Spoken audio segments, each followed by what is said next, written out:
All right, well, let's kick this off. Welcome to this week's MetPro Meetup. I am thrilled to have both Polly and Megan joining us. We're going to be talking about nutrition and fitness again. This is what we're about at MetPro. And Polly and Megan are some of the most wonderful people to address questions that you might have and some of the questions that have come in prior to today's MetPro Meetup. Both Polly and Megan are experienced. And I know, again, like always, they want to spend most of the time answering questions you might have, things you want to know about what MetPro is doing, and some of the things you can expect to consider when you're thinking about nutrition and fitness and metabolism. So quick introductions. Polly and Megan, really, once you get to hear a little bit about them, you'll know how much experience and knowledge that they have. But Megan is our director of coaching and user experience. So she has been a guiding beacon in terms of MetPro and what we do here. And then Polly's been a coach with MetPro for many years. So between the two of them, between Polly's experience as a registered dietitian and Megan's experience in exercise kinesiology and all their coaching experience, they've pretty much seen it all and had a bunch of questions thrown at them and seen amazing transformations. So it's going to be great to have them here today. As usual, if you have questions, please throw those in the chat and we can fire those off. I know we've got already a couple questions in front of me here. But with that, just as an FYI, the webinar is going to be recorded. So let us begin. So Megan, I'm going to throw the first question to you. This one came in, and this is really a post-COVID question, right? Now in 2021, it's such a different time and place. I'm curious, of the folks that are attending, either in the chat or if you got your camera on, can you raise your hand? Are you back in a physical office or are you working at home? What's your kind of world like these days? And again, you can type that in the chat or you can come off mute and just holler.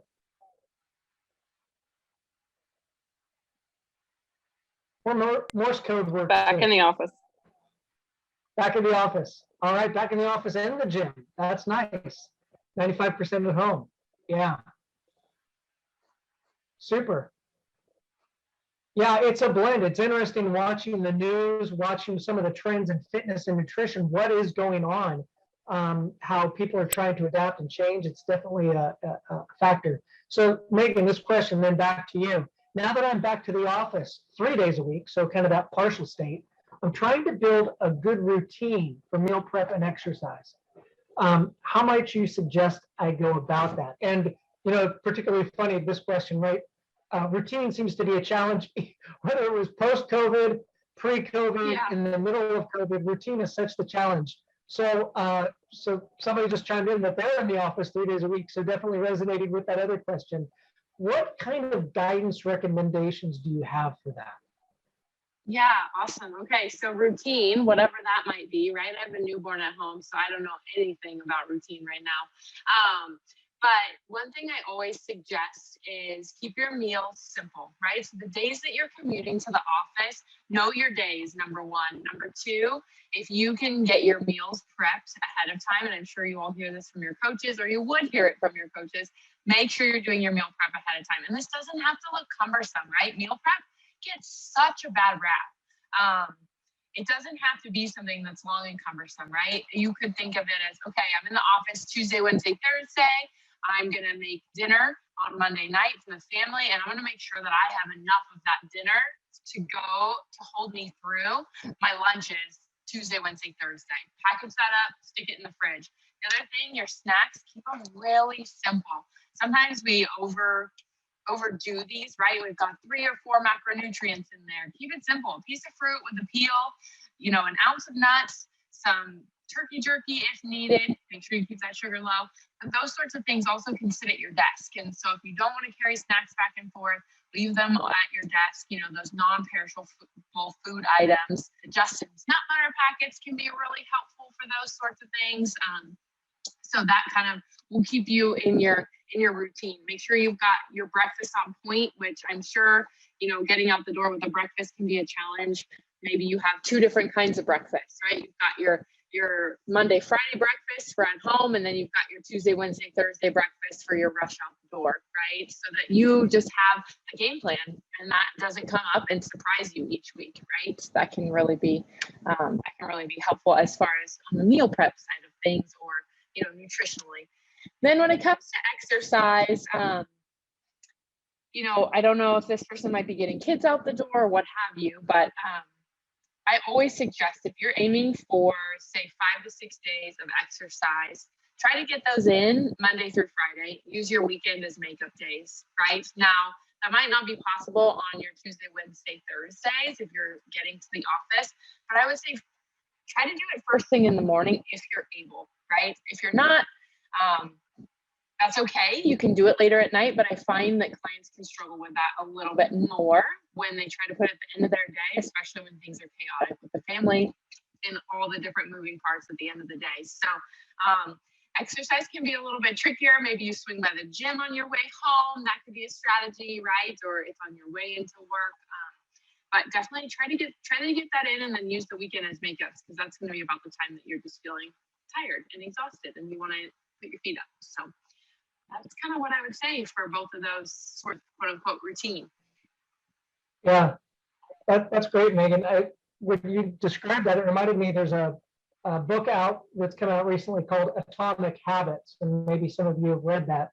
But the author talks about even the most minor of steps, right? Just go do one push-up, right? And really starting small, prepping one meal ahead, even starting those kind of things can build and snowball into a routine. So definitely helpful. Yeah, thank you. Yeah, I think that three days a week kind of split, as you described, the Monday through Friday, the Tuesday, Wednesday, Thursday commute, it's pretty common. It brings a new dimension to weekends, right? Because we've got this extra time, many of us now at home. And so we have kind of this extended time, like you said, the exercise can be on those makeup days. Thanks, Megan. Again, if there's any questions out there, great, all the comments about kind of where people are post-COVID. It is a mix, and I don't think we've settled into what's happened yet. Polly, I'm going to pass this question to you. It sounds so negative, this question the person asked, but my meal plan is so bland. How do you make MetPro taste good? What are your suggestions, Polly, on making what might sound like a bland meal plan taste good? Yes, totally. That's great. Can you guys hear me okay? We can hear you just fine. Okay, good. I think when most people get started, this is kind of the big issue, because they look at the sample meals and it says chicken, brown rice, broccoli, and you get pretty sad that that's your meal. So finding out ways to spice it up is super helpful. And I think personally, it just makes MetPro way more sustainable when you find things that you like and you integrate them into your family meals or into your meal prep, and you look forward to those meals. You're going to want to keep eating this way. So a couple of things.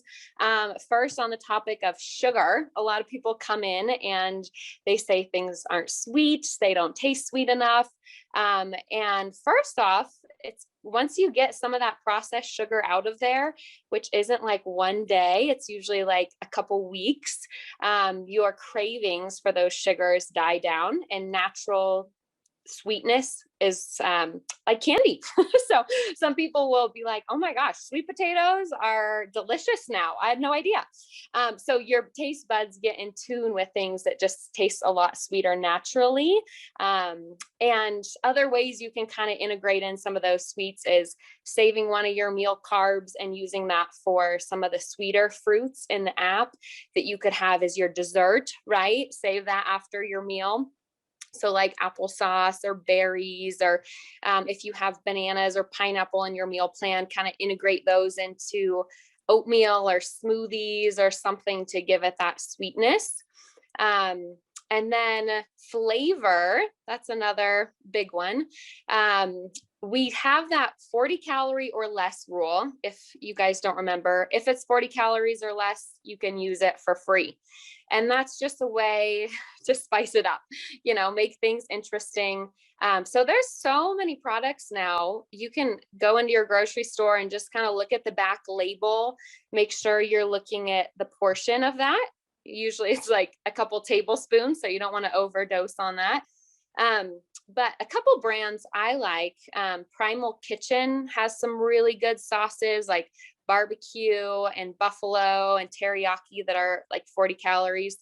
And then Trader Joe's has a lot of good options. We have that on our MetPro recipe page. And Bolt House Farms, they have some great dressings, yogurt dressings that are awesome. And then one of my go-tos is salsa, cooking meat in salsa, or just adding that to your eggs or any kind of meal to add a little flavor. And then chicken broth, like a low sodium chicken broth, if you cook your grains in that, that will help quite a bit. And then lastly, I think everyone kind of struggles with just ideas to make for dinner, right? Whether you're on MetPro or not, it's like, what am I going to eat? So changing that up and kind of building up your bank of recipes that you enjoy with MetPro is going to sustain you so much longer. And like any cook, you're going to have some terrible fails and they're going to be disgusting and you're going to throw them out. But if you can find quite a few that you like, and I have clients like, hey, save that recipe, print it out, keep that on hand so you can build a good cookbook that you and your family likes. And going through different like food blogs, you can often find a lot of recipes that work. If you're having trouble figuring that out, ask your coach to help you figure out how it'll work into your meal plan too. So those are some fun ways to find different recipes, try different things. And I had somebody the other day send me a recipe. There was like one thing I had to tweak on it. And other than that, it was perfect. So there's a lot of good ones out there that we can use. That's great. Yeah, there was to me, it's fun. It's a fun challenge, right? How do I take this chicken breast or whatever it might be and, really enhance it, make it more delicious? And there was a comment that came in the chat there about sharing those. It's kind of a fun challenge, the hobbyist chef aspect. So I think we do have, on our website, right, we have a lot of these recipes and the emails that go out. I know there's one coming out this Friday that talks about 7, really simple one-pan dishes. And the photo in the email, I will say, just made me hungry at 9 a.m. So I know that there's ways to make it delicious, which is kind of a good tie-in to a question that is for you, Megan. I'm going to pass this one to you, kind of bouncing back and forth. This one is from one of our clients. Says, I'm cooking several meals for my household, right? So there's some food prep involved, but cooking several meals for my household. It's complicated as my family doesn't like the things I like. And so I can definitely understand that, or if there's maybe even food allergies or something. Kind of dovetailing with what Polly just described, being creative. What recommendations or things have you seen been successful to handle a variety of preferences and desires, even within a household? Yeah, absolutely. And Polly alluded to it quite a bit. People really look at their meal plan and just see their macronutrients broken out instead of seeing, oh, I can actually create a meal, right? So, one of my favorite things to do is tacos or spaghetti, and sure, when you're on our lower intakes, those are more difficult to create, but, we can have an awesome taco bar and have corn tortillas and the ground beef, and then you've got salsa to make it taste good, as Polly said. You can have some cheese or avocado for your fat. So there's ways to make family meals. I'll hear a lot that, oh, but my family likes casseroles and soups, and you can get to building those things on MetPro. Absolutely. I never recommend that anybody start there, right? Because they can be more cumbersome to match your specific macronutrients. But there are ways, and fairly easy, to go back and say, okay, I want to eat this meal 3 times, right? And I want to have it for my lunch. For my lunch, I need 4 ounces of chicken. So I'm going to go ahead and do, 12 ounces of chicken, and then, break it out 3 ways. So there are ways to make those sorts of items work within MetPro. I think, like Polly also said, I'm always asked like, oh, I wish you guys had a cookbook, or I wish you would tell me exactly the amount of macronutrients that I need. And just, you know, have a book with it. And I'm like, well, that book would be several thousand pages long. And the reason for that is we have so many different intakes here at MetPro that taking a recipe and being able to break it down for every single phase that we have would be not impossible. It would just be a really long cookbook, and I don't think anybody would want to look through it. So like Polly said, you can go to allrecipes.com, something like that. And as long as there's not heavy sauces or creams, most likely those things are going to fit the MetPro way, which is the beauty of MetPro, right? Any like dressings or seasonings, Polly already outlined that. Like spices, right? You can really spice things up using any sort of dry spices or herbs and that sort of a thing. So I would definitely say that. And then, you know, don't forget, we have our MetPro Academy, and we're constantly building and putting those there. And if you've got questions, you know, from your for how that fits exactly for you, or how you might build that, always asking your coach is a great way to go. But then, as Polly mentioned, shoot recipes to us. We're happy to look and help you tweak them. So yeah, that's probably how I'd answer that one.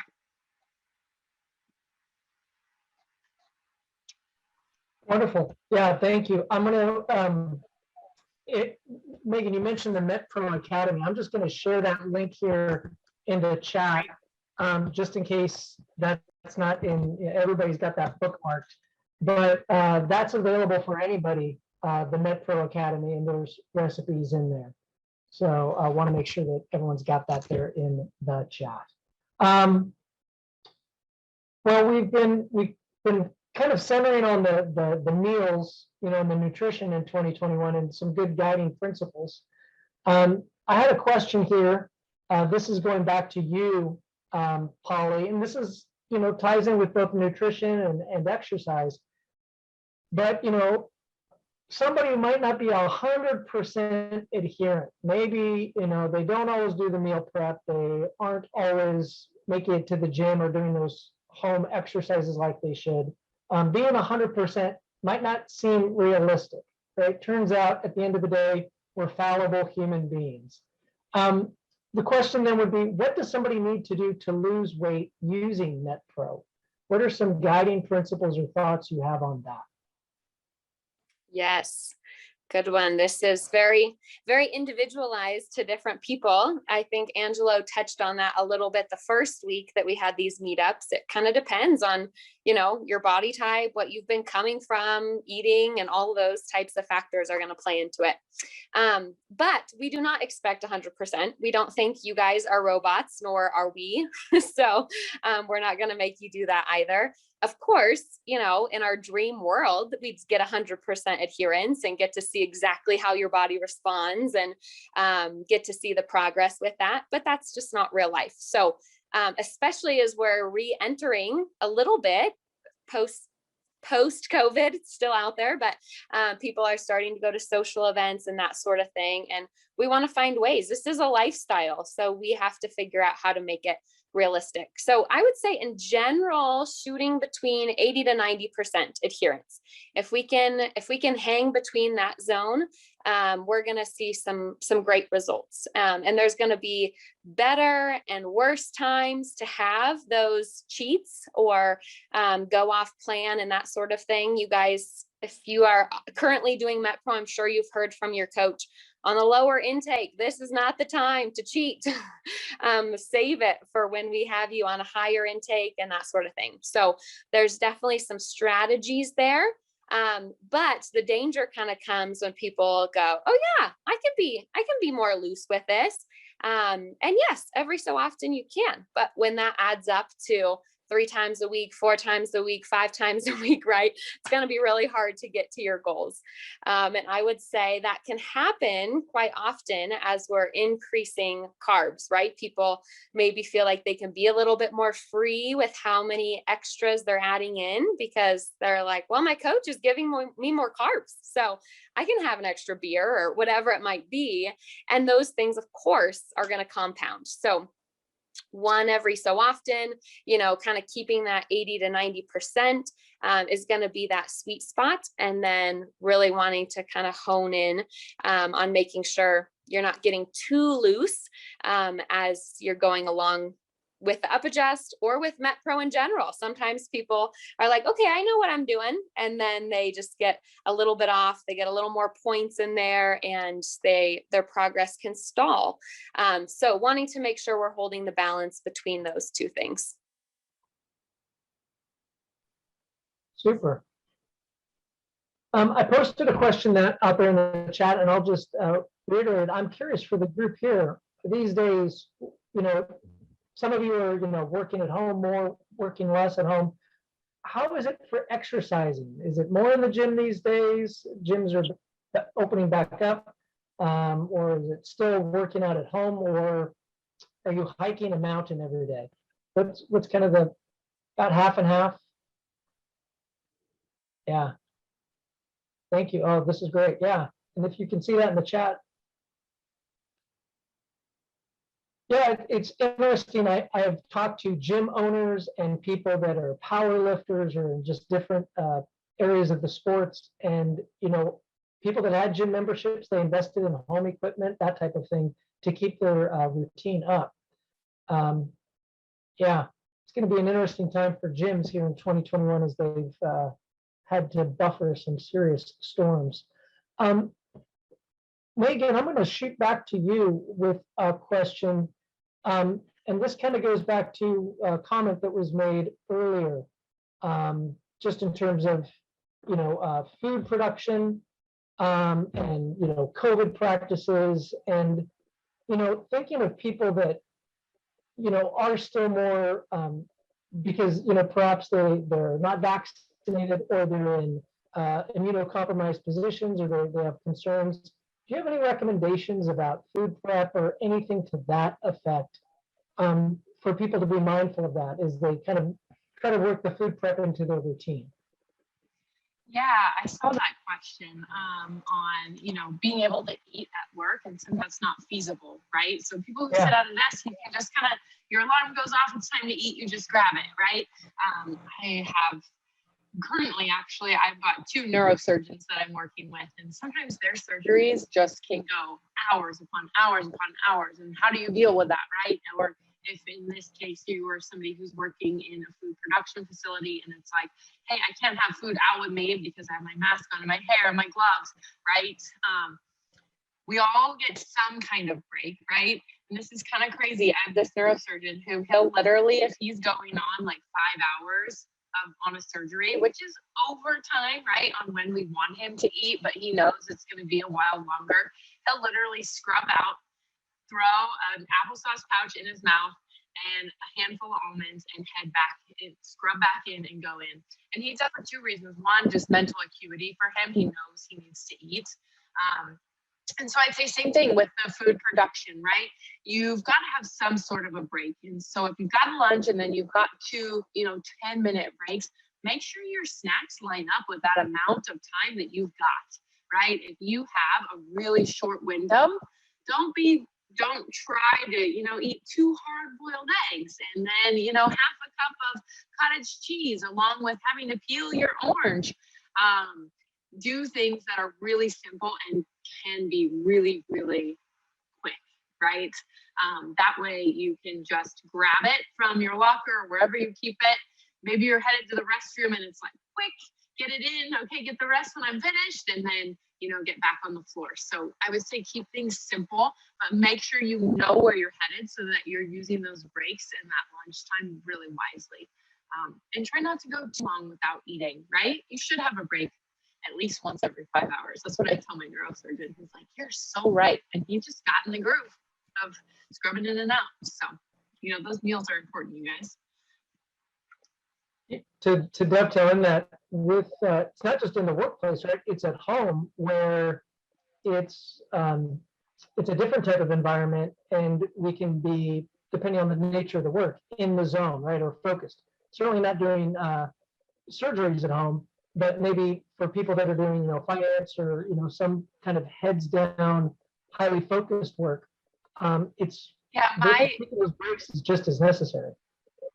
absolutely. And I tell people use the actual alarm on your phone versus just your reminders. Because if you use your alarm, if you're that kind of person, your body's not really reminding you that you're hungry because you're on higher intake, or we're working on that metabolism, use the alarm and hit the snooze button, right? I do that with myself, and I do that on the weekends with myself, actually, because that's really, I'll look up and go, oh my gosh, I haven't eaten, right? So I'll set an alarm that'll go off and go off and go off until I either hit snooze, and then 8 or 9 minutes later it does it again, right? And it's like, get up and get that snack. But then there's really, there's that constant reminder until you do it.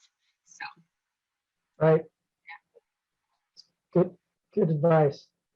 Kind of going in back to that theme of the gym and where people are working out, I'm going to toss this question back again to you, Megan, straight back. For people not working out at home, they're just maybe doing body weight exercises. Is there any sort of gym equipment you recommend? And I know that the gym equipment can range from, high-end equipment to very simple bands and weights. Is there anything that you find that is effective for people to use when they're working out at home? Great question. Loaded question. Right? Because we can go all different avenues. It's really going to depend on the client's goal, right?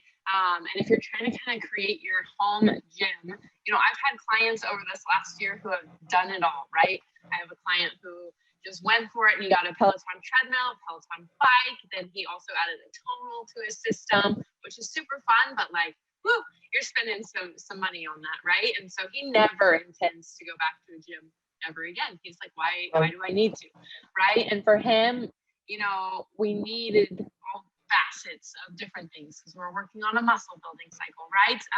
But what I would say is they've got those really cool dumbbells, right, where you can do adjustable weights. Those are really cool. If you can grab a set of those, that's awesome. Otherwise, yes, I would say a set of bands, and a way to do cardio, right? So if you're not a hit the pavement runner type of person, it would be helpful to grab, say, a jump rope, or you could grab a less expensive spin bike or a treadmill or whatever you kind of like in that genre. But some way to do some cardio and some way to get a little resistance is usually a really good place to start. But like I said, if you're, bodybuilding and trying to get into that, those two things won't really help you that much. So again, that would a little bit custom, but that would be a good place to start, is just something for cardio and then something to get some resistance. Super. Thank you for everyone who's chiming in on the chat too, by the way, with the different ideas. That's super. Yeah, in the MetPro, right, we have a variety of exercises, and the coaches recommend different exercises at different points, whether it be something cardio or, kind of whatever genre somebody needs to do that's in alignment with their goals. So that's a great resource as well. Also, the videos, which I really like, show proper form, which I know, Megan, for you with your background in exercise phys, I mean, so many people can injure themselves doing a workout in the improper way. And I think having some guidance there is super helpful. Yeah, absolutely. So, Polly, here's my fun question for you. Somebody pointed out 1 gallon of water weighs 8.3 pounds. How much does 1 gallon of chicken broth weigh? Just kidding. Probably pretty close to the same. Probably. So, Polly, this next question is going to be for you. And this is a hard one. This is a really challenging one because as we, some people have been in COVID and very isolated, right? And they've been in their own little environment, and then they emerge and maybe they've put on a few pounds or they've lost a few pounds. Maybe some people have been just kind of in the course of life, they see people, whatever it is, we humans have that tendency to compare ourselves with one another. And somebody has perhaps lost weight. They look great. They look healthy. And you ask, wow, what did you do? What program did you do? How did you do that? And so you say, wow, I was, perhaps using MetPro, or I was on some system, I'm not seeing those kind of results. And that can be pretty discouraging. So for you, Polly, when somebody says, gosh, what's going on? My friend here lost 10 pounds. She looks great. I look the same. I'm using MetPro. What kind of guidance or encouragement or direction do you provide for folks that you've worked with when they get to that kind of stage? Yeah. Yeah, that's a tough one. Usually we get these kinds of questions around New Year's because everyone has their New Year's resolution, right? Everyone's starting a new diet and they're like, what the heck? My friend lost 10 pounds and it's been 2 weeks, right? And they're like, I haven't lost anything yet. So there's definitely some differences between a lifestyle program like MetPro and a fast crash diet, right? To just get the pounds off quick.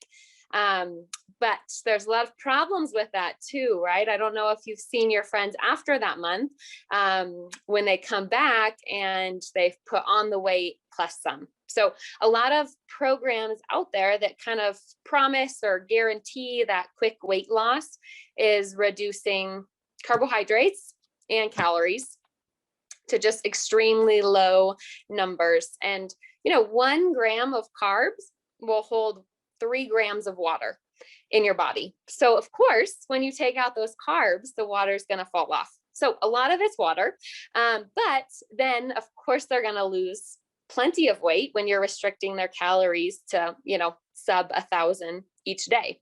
And that maybe sounds good for a month, but you can't sustain that, right? You can't go out to eat ever or go to any friend's house or anything, or just exercise really on that low of calories. So once the body gets there, once it's done losing weight at that lower intake, there's really not anywhere to go, right? You can't keep taking food out. Otherwise, you're just going to starve yourself to death. And your metabolism is in a lot worse place because your body has literally had to slow down metabolically to keep you alive at that amount of calories. So then when you start eating normal again, when you get sick of eating only 1,000 calories, then you typically tend to put on the weight plus some. So then you've entered into the yo-yo club of dieting where you get it off really quick and you put it on just as quick and then you add more to it. So, MetPro doesn't always have a great draw in for people like, this is the really slow, long-term, like healthy way of doing it. But we know, like anything in life, if we're going to make real changes, it's going to be hard and you're going to have to make sacrifices, and it's not just going to happen overnight. Any of those quick fix ideas or diet pills, they're not going to work. They're too good to be true because they are.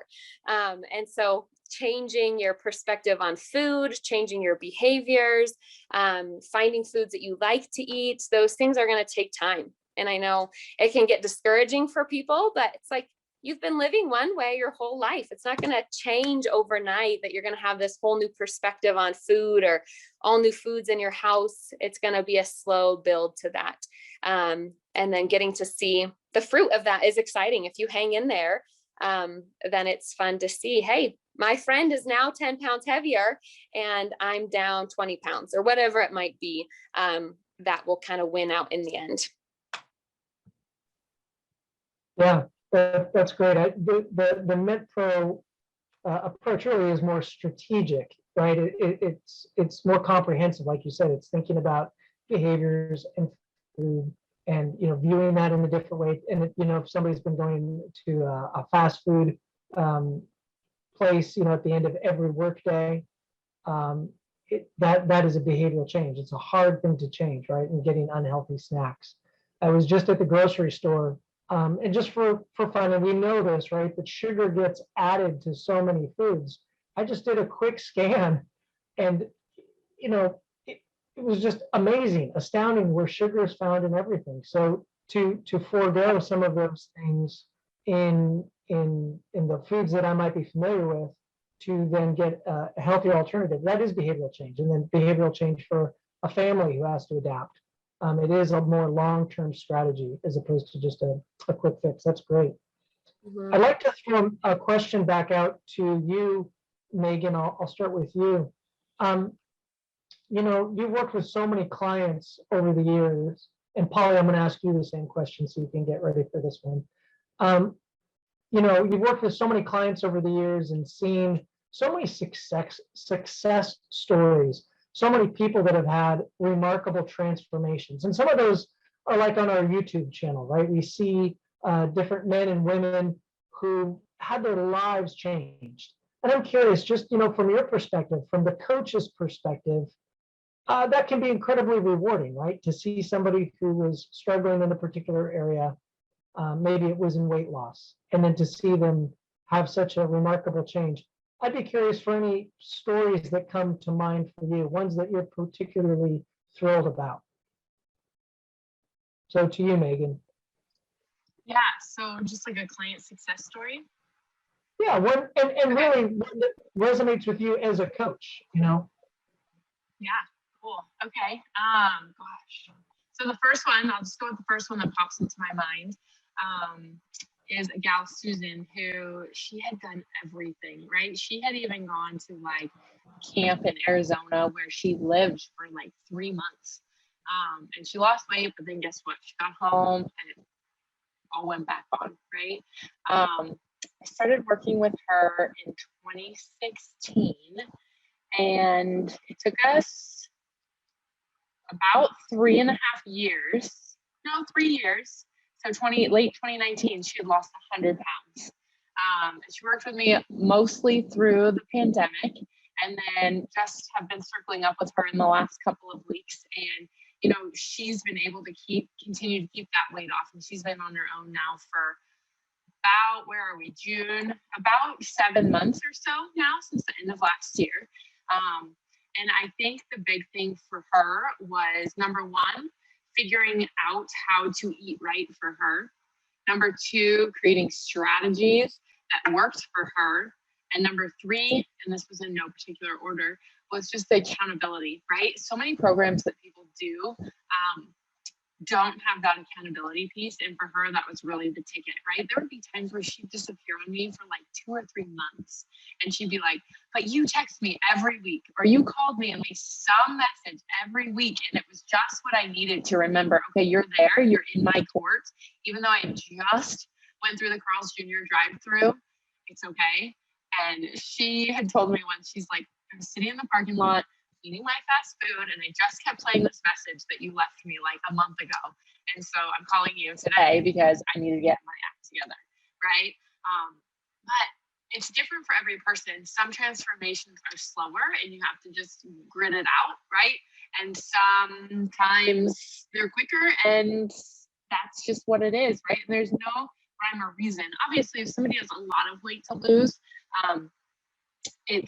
they're going to probably see quicker weight loss as they get started than somebody who has, say, 5 to 15 pounds to lose. But also, that's not necessarily true, because your metabolic rate and where we start has so much to do with you. I'm trying to talk and read a question that's in the chat right there. Tom, do you mind if I field that a little bit too? Is that okay? Yeah, that'd be great. Sure. It kind of ties in here. So the question is, let's see, where should I start? Metabolism wise, how there are people who seem to be on the same program and lose 100 plus pounds doing the same thing for an extended period. Wouldn't their metabolism adjust to the lower intake? So I like that question because, yes, it's a great question. But if we left you on a lower intake for a long period of time, then yeah, your body starts to acclimate to that, right? But that's why the up adjust or the zigzag, where we're popping you around on X, is so important, because that helps keep your body engaged and not become too acclimatized to that lower intake, right? And so that's why those up adjusts still, yes, we're giving you more food, but they still have to be, what's the word I'm looking for? Systematized, or they still have to be clean up adjusts, right? They can't be something that's all over the place and just thrown in tortellini and sugar everywhere, right? Because then that would defeat what we're actually working to do, right? So that's what I would say. Yes, if left too long on lower intakes, which too long is broad and general, and I could bunny trail on this topic forever, but that's gonna be different for every person, right? So that's the thing, is each scenario and each person is so nuanced that it's just different for every person. So I hope that helps, Catherine. Cool. Thanks, Tom. Yeah, thanks for taking that. Polly, the question I asked to Megan, I'm going to pose the same to you. Just, from a coach's perspective, what are some of the neat transformations that, stick out in your mind over the years as you've worked with different clients? And maybe it was weight loss, or maybe it was some athletic performance, or whatever it might be. Yeah. There's a bunch that come to my mind. Thanks for starting it out, Megan, so I could think about them a little. There's a lot of women that I have that have sticky metabolisms. I'm sure some of you out there do too. So those ones are so fun to walk with people and just see them noticing changes in their body, changes in their energy. Like, yes, the weight eventually comes, but to notice the other wins first. And I think there's been times where I tell people, give me side by sides, and they're like, nothing's changed.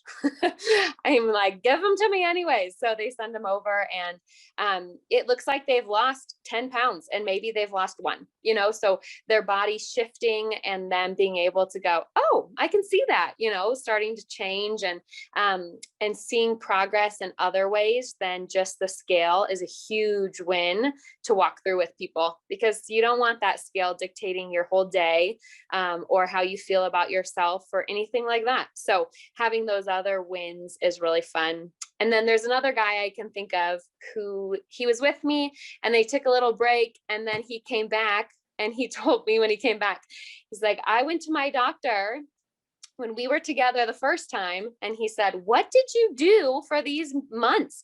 Your blood work is the best it's ever been. You need to start doing what you were doing then. So he came back on. And so I think that piece of it too, people don't think about their labs, how much they're saving off of their life because of the way they're changing their cholesterol or their blood pressure or their blood sugars. All those things are huge down the road. And people don't give themselves credit for that. So those ones aren't so much about weight, but real changes that are big in their lives. Yeah, that's significant. The kind of the energy level, I know, can be dramatic for people when they have that, and having the scales be just purely that number on the scale dictate progress. It is misleading because of the transformation that's actually taking place. Which reminds me of something, Angela was mentioning earlier in a conversation about, when somebody is using a program like MetPro, particularly MetPro, it's the person versus their metabolism, right? It's not the person versus the coach. It's the person versus the metabolism, right? And that's so individualized. So in my mind, I was thinking of like a Godzilla versus King Kong, or Godzilla versus Mothra kind of thing. And it's an individualized battle. So Megan, you've seen a lot of those battles take place. Can you talk a little bit about what it means to kind of battle with your own metabolism? Absolutely. Getting on the scale every day for some of us can just heartbreaking, right? And sometimes we just get so caught up in, but I'm paying for this service and it's not working, and there's something that's not working. What can you do? And it's not us against you. We're in your court, right? I always tell all my coaches, like, we have so many tools in our tool belt. It takes us months and months and months to actually practice all of those on you, right?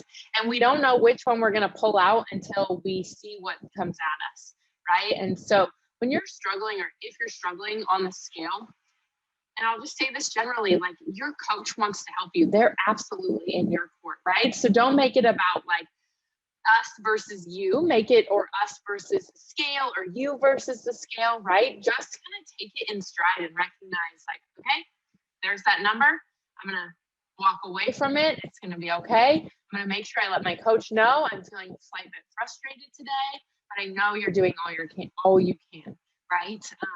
And the likelihood that your coach has exercised, all of their tips and tricks on you is unlikely, because one, it takes a long time. And two, we're constantly learning as coaches more generally, but then also more about you too, right? More about your lifestyle, more about who you are, more about metabolically where you're at, but the different things that we can and can't do, right? If I said to a client, hey, yeah, I want you exercising 5 days a week for 2 hours a day, and that client, let's say my neurosurgeon, he'd look at me like, that's great, Megan, but that's never going to fit in my lifestyle, right? And so we're constantly learning about what we can and can't do with you as a client as well. So yeah, I hope that answers it. Yeah, that's super. And I love, Molly, what you shared, the non-scale victories. I love just how that sounds. And it's really, we should make a t-shirt that says non-scale victories. That would be great. A question came in, which I think is really, valid, right? As for somebody that's been using MetPro, and then they're going to transition, and you're going to be on your own, right? You've come to the end of that time working with a coach. So, Polly, I'd like to ask you that question. When somebody's coming to their end of their time of working with MetPro, they've achieved that goal, whatever it might be, and they're going to now try to maintain and manage on their own. What kind of guidance, recommendation do you give them? Yeah, good question. I just saw your other comment, been almost 100% for 9 months. That's awesome, Lisa. I think a couple things from reaching out to past clients, right? And checking in, hey, you still there? You still, hitting your goals and holding your weight and that sort of thing, and getting feedback from them too of what's worked well. I'd say a couple things come to mind. One is when they keep their snacks in there. It's so silly. People are like, what's the big deal about snacks? But it really keeps people on track throughout their day. If they get off, they can just kind of get back on. And it really keeps them from overeating and having, huge lunches, huge dinners, because their appetite is controlled. Their blood sugars are stabilized throughout the day. So I think that's a big one, kind of keeping in those principles with MetPro. Like if you've been doing it for 9 months and 100%, I'm sure that you have a good feel for, what your portion should be of brown rice. You can probably nail a third a cup or 4 ounces of chicken. So kind of keeping those principles in check, and your coach will exit you at a good spot. And so whatever meal plan they leave you off at, kind of going back to that, if you go on vacation or whatever, and then you come back and you need a little reboot of jump back in on that plan. But the goal is you're not supposed to be measuring everything all the time. So much is having those principles in the back of your mind. And then when you get off base, kind of jumping back in, getting your meal prep in on the weekends, keeping those good habits you put in place.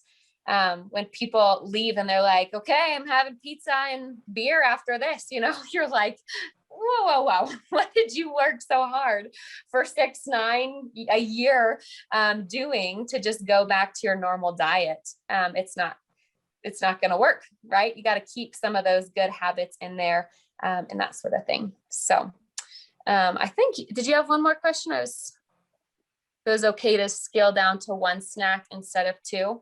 I would say 1 snack is better than 0.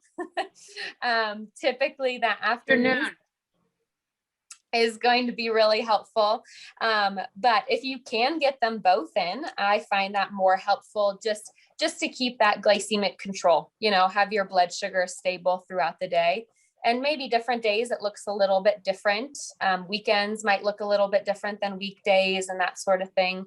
But keeping those in there best you can to kind of keep you in a rhythm. I would add to that,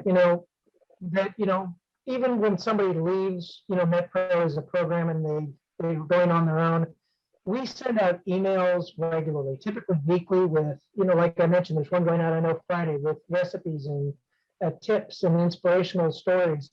And so some of those informational things can be good reminders, like, oh, that's right, a new recipe idea. right? Oh, there's something new I could do, something a new exercise I could learn about. And so those might be inspirational for you, and just good touchstones and reminders as you move forward. But I know you've probably had some great success, and congratulations, that you've stuck with it. So great. With 100% adherence. Yeah, That's Lisa, wonderful. Lisa, I recognized your name. Being the director, I'm constantly looking through things. And I just got to give you a shout out. You've killed it. So you're going to do great. You're going to do great. That's awesome. That's great. Well, super. At this point, I really don't have any questions unless anybody wants to share a favorite recipe or anything that they would like to share. If anybody has like a favorite recipe, shout out. Because I'm getting hungry. All right. Somebody's got to have something. Do you like fish? Do you like tacos? What do you like? Yeah, fish is great. What's your favorite? Cooked fish. Want me to throw out? Yes. I mean, something super basic for me was huge. Yeah. Realizing that for breakfast, I love raspberries with oatmeal. Like that was a huge revelation. I would have never, ever put those two together, but that's like my go-to. And actually egg whites with avocado and with, really thin corn tortillas. That's like, those are like my two like main breakfast recipes that I kind of created on my own, and I love them. So pretty cool. I'll eat that like, going forward all the time. Like that won't be a problem. It's yeah. Good. That's great. Yeah, I saw a couple other great ones here. A veggie soup with shredded chicken. So easy. Just make your meal and dump a whole bunch of chicken broth on it, right? Awesome. And then that goat cheese, turkey, carrot soup, and chipotle peppers. Oh, I'm gonna have to try that one. Sounds great. Michelle, I was waiting for you to share your goat cheese pasta combo. Love it. Love it. Yeah. While this was going on, I was eating my with just something simple, but chicken, just chicken breasts and black beans, scoop of black beans with tomatoes and mushrooms and avocado. I mean, it sounds really simple, but it's so yummy. Mm-hmm. Especially if you make the black beans homemade with lots of spices. And Oh, yeah, that's Yes. that's the key part. Yeah. Yes, that's what seasons it all, right? Yeah, I love that. Well, thank you. Thank you for everybody who participated. I really appreciate all the comments and ideas. I'm not sure what I'm going to make for dinner tonight, but I've got some good ideas. We're going to wrap things up here. Thanks again, Megan and Polly, for joining, and everyone who joined on this call. Really appreciate it. And look forward to connecting with you all soon.